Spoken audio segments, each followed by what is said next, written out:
Hey,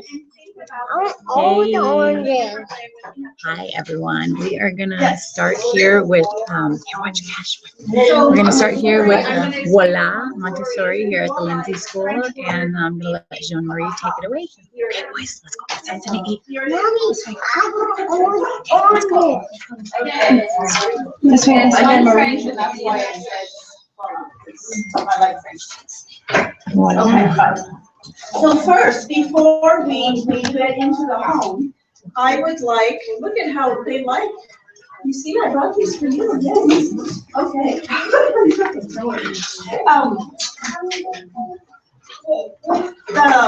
Before I get into the specifics of the home, I like to always kind of talk about what the child needs. And the child before 3 years of age has some very basic needs. So we know that they need food and shelter, that's pretty basic, but beyond that, what do they need?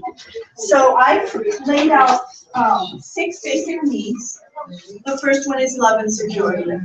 Love and security, that they're wanted, that they're loved, that their little cries are being answered, that they're fed when they're hungry, that they're changed when they need to be, and so forth. So very important because that establishes the foundation of our personality. When we trust the world that we're born in, it's called the basic trust, and it's really one of the foundations of getting on with life. So yeah, be careful with that. Thank you. Secondly, another basic need is movement. Children like to move, you and I like to move, and we should always give them the ability to move and not restrict them. Okay, and we'll talk about that a little bit more. The other thing is language, and when I say language, I mean you interacting, looking into their eyes, and just kind of responding to all those little sounds that they might make with those little, there's something very important that they want to say. Language is something very special that happens in the brain in total secrecy for the first 2.5, 3 years. Because when you think about it, a child is born without any language, and in about 3 years' time, they speak a language perfectly. They just, perfect syntax, full sentences, they tell you what they want. So all of that is happening in the brain. But if we don't give language to our children, it doesn't happen. So if they don't hear language, if they don't have us responding back to them, it doesn't happen in the brain, the connections aren't being made. So really important to remember that. The other thing that children need is to be independent. And if any of you have little toddlers, you probably already know that because they're all saying, me do it, I do it. And that's part of that independence. And I think all of us here in this room like to do things for ourselves. So children are no different. They want to be independent, and we need to create a home that lets them be independent.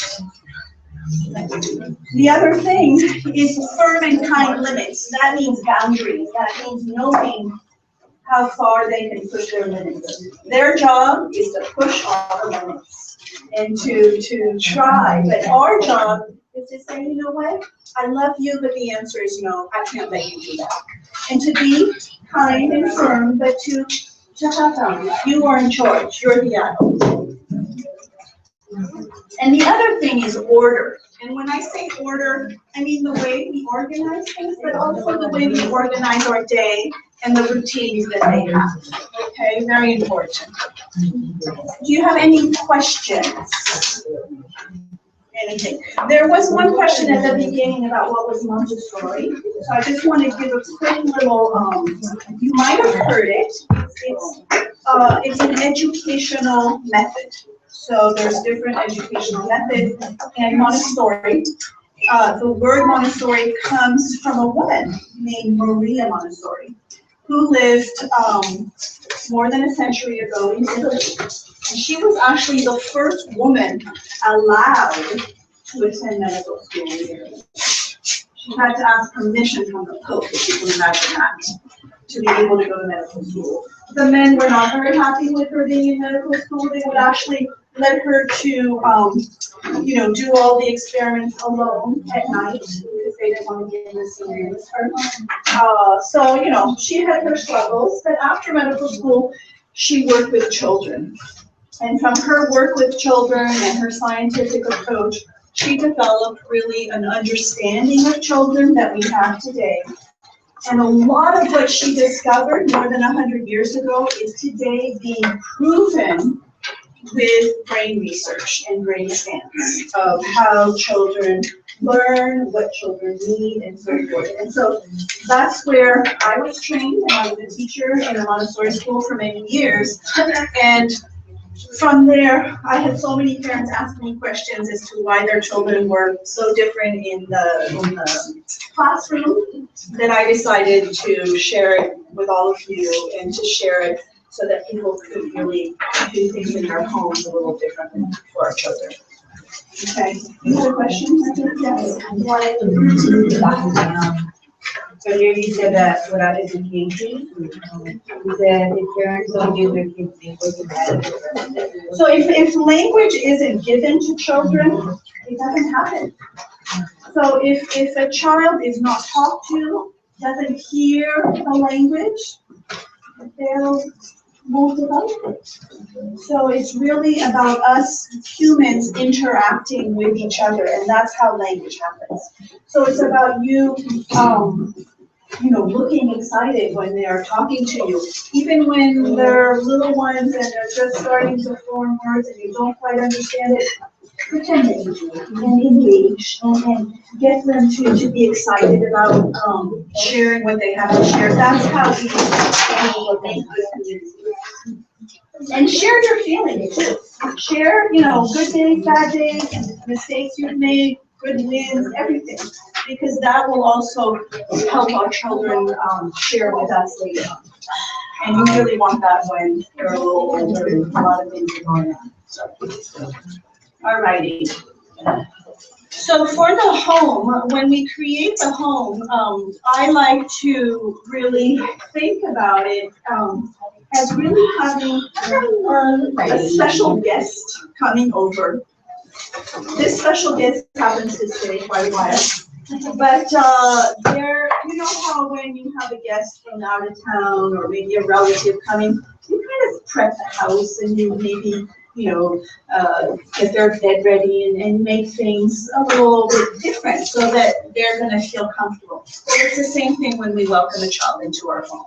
So we kind of have to think a little bit differently because children have different needs than ours. Our environments are very adult-centered. I mean, this room for everything, everything is up high at my eye level. A little child would, have to be looking up to see anything. So you want to be thinking a little bit differently, and that's the work that I do. When I go into people's home, I really kind of put myself into whether it's a 6-month-old home or a 4-year-old and really look at it in a different way. So the home should definitely encourage safe exploration, meaning that this is their home and that they need to be able to move about it safely. So yes, you do have to do a little bit of safety measures. I don't necessarily believe in over-baby-proofing because this is life and they need to learn also boundaries and so forth. But you need to make it safe. I mean, one time I went to a home to do a visit and the mom was just like, my child was just like, so kind of active, can't sit still, no. I mean, and this was at the time a 2-year-old. I walked around the house, everything was locked. All the doors were locked, there were baby gates everywhere. And he basically had the living room, and even in the living room, everything was baby gated around. And the parents would come around and anything that needed to be put away would be put in this well of stuff. And then the child did exactly the same thing. Everything that he found, he would just put it there. So, but he had no place to really go. He couldn't go in the kitchen, he couldn't go in the bathroom, everything was, so to me, that's that's not really their home. So we really need to be thinking about, we're having a child, we're bringing them into our homes, we want to share our space, but making it safe. As I said, movement was a need, so the home needs to encourage movement. I do not recommend any of the things that you might buy that will restrict your child from moving about freely. We have many, many contraptions that the great marketing world of baby gadgets creates for us, such as exotoddlers and boxers and swings and all that. The child did not get in there by themselves, they didn't get out of there by themselves. That is not freedom of movement. So it's very interesting. So you're saying mouse, because we all. The extra saucers and all that. Do you understand what she's saying? No? Okay. So the extra saucers that you buy, the little seats where you pick up your child, you put them in the seat, and they're entertained, right? Well, think about it. Would you like to be picked up off the ground and put into this thing where you just get to touch these things in front of you? You can't get out. You can't get in. Yes, you're entertained for a little bit, but you're not developing your movements. You're not able to crawl and so forth. Yes. Well, then where else would I put my 8-month-old baby? On the floor. On the floor? On the mat. On the floor. She grows. No. Right? She does that. That's fine. The movement, our body needs to learn to move by itself. Okay, so the baby starts lying kind of not much movements. I mean, and when we look at them, they do move quite a bit, but not much movement. Then they learn to roll over one side, roll over on the other side. Eventually they'll sit up, eventually they'll crawl, but they need time and space and freedom to be able to do that. So if we're putting them in things that they can't get in and out of, they don't get that opportunity. Yes. Okay, like you say that it's just good to let them, be around, do whatever they want. But, there's things like shoes, there's like trash cans. There's the things that you don't want to put things on their mouth. And you put them away, but it's still like they try to get them. That's why it's important to take a little bit of time and prepare the environment. So when you set them down, you can also sit down and know that there's nothing that dangerous that they're going to get into. Shoes and stuff, yeah, they're dirty, but it's okay. I mean, it's not the end of the world kind of thing. Trash, yeah, I would take stuff away. And I would take anything that's fragile or breakable that you don't want them to get into. But there's a lot of things that they can just explore, and that's part of developing their muscles, their bodies. So yes. What about like her, that she says she has a baby and she said she doesn't crawl yet. But what about she has floor in her house? And she Floor? could pay, like, yeah. She could, So if I That she had can my 8-month-old baby, which I don't because I have an 18 and a 14-year-old. So. But if I had them today, I probably would have brought a blanket and put them on the floor. Okay? Because hey, that's okay. But it's yes. What if you are like cooking dinner for the family and can't sit with the child? The child is okay to be alone too, if they're safe, they're okay to be on the ground. You can have, a few little toys on the ground on their blanket. Or I like baby wearing as well when I'm cooking, I might want to put them on my back so there's less danger. But, and I know that people, like to use these exercises and everything so they have free hands. Just be aware that it's in minimal amount of time. Okay, I'll close my eyes, I'll look the other way, but not a habit where that's where they're spending a lot of time. So you would say like maybe if she can't crawl, get off the kitchen and have her on the blanket in the kitchen. Exactly. restrict the high chair. So The high chair restricts I too. don't mind that in the So- I give her food. Yeah. But, so it's an interesting perspective, right? She's introducing an idea that we will kind of is counter to what we've been taught, right? That you're doing something, you put your kid in something. And just beware, this whole movement thing is a whole class unto itself. I spent an hour and a half just talking about that, so, maybe I'll just go through the rest of the presentation more though. Okay. Or she had one more question. Yes. My son is a baby, because I have tile in my house. Uh-huh. When he's that baby, then he don't want to be a baby for himself. He wants to play with objects that are not. That's good, And as he should. like, I also have a pit bull too. Uh-huh. And she's always in the house, she doesn't like mind the baby. And he's like, when I'm doing something, he always wants to go and mess with her. That's why I always push him into a break or something. But then like after 5 minutes, he doesn't want to be there anymore, and then I don't. Can you put the dog somewhere else while he's roaming in the house? Yeah. Yeah, yeah. I would rather that the child has free range as opposed to the dog. Okay, so then we have, so these are the things that we want to encourage in the home. So great conversation about movement, and I could go on for a lot about it, so we can talk about it. Concentration. Concentrate is something that we need to encourage. And that means not interrupting our children. So then when they are fiddling with something, playing with a toy, looking at something, we don't interrupt them. Just like maybe when you're studying for something or you're preparing a project, you kind of like to be just in your flow, left alone, and concentrate. Children are no different. Concentration is when connections are being made in the brain. That's when your brain is getting stronger and smarter and so forth. So it's very important to protect concentration. So like no television on and stuff like that, or? So you're probably gonna all think I'm totally crazy, but I say no screens whatsoever before 12 years of age.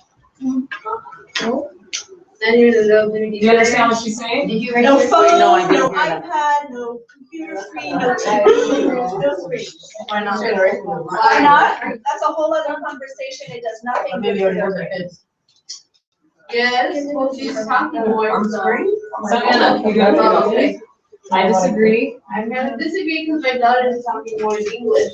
And it's kind of like she repeat what they're saying, you know? So it's kind of How old is she? what she's doing. But she's probably repeating because she's heard also English during the day and other things. Yeah, I would rather- it's like when she watches those like Here's George, or then whatever cartoon she watches, she'll try to repeat what they're saying too. So there's been many studies that have been done that really kind of, explain that children learn language from human beings other than, and they don't learn language from machines.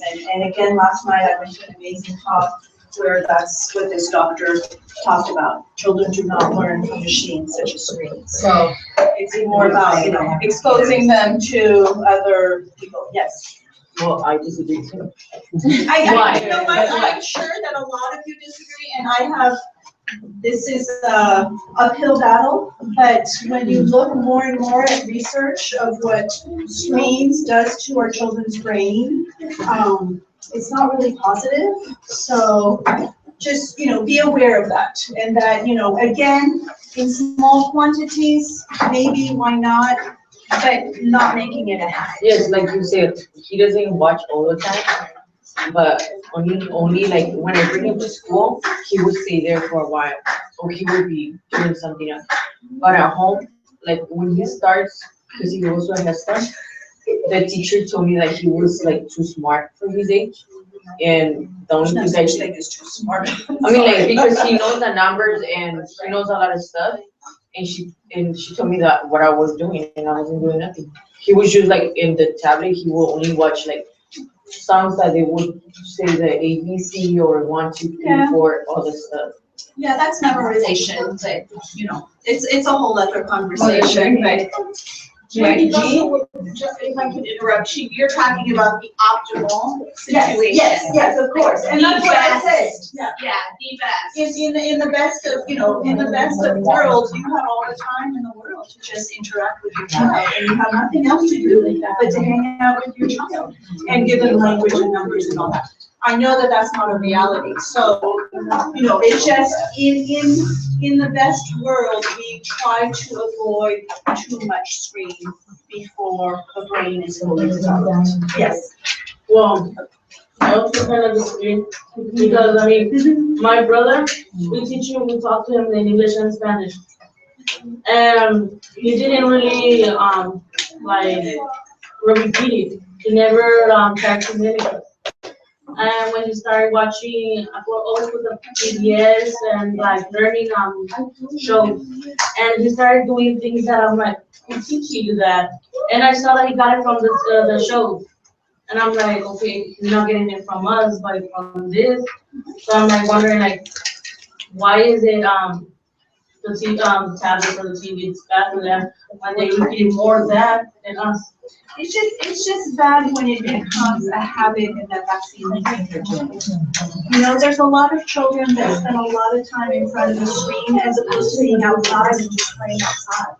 They learn a lot by playing and exploring and all that, so, it's just important to just be mindful and to know that there's a limit to everything in moderation. What if they do both? You know, like they're into the TV and tablet, whatever it finds, but they're also like engaging in the going out or playing. Sure. But they get it more from the TV than from outside.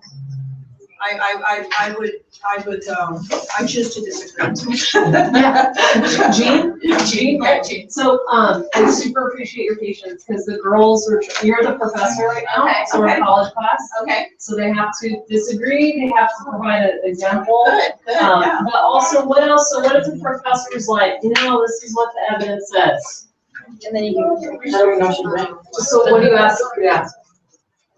No, I disagree with you, but I have evidence of how. Could you send me, could you, could I read some of that research? Yeah.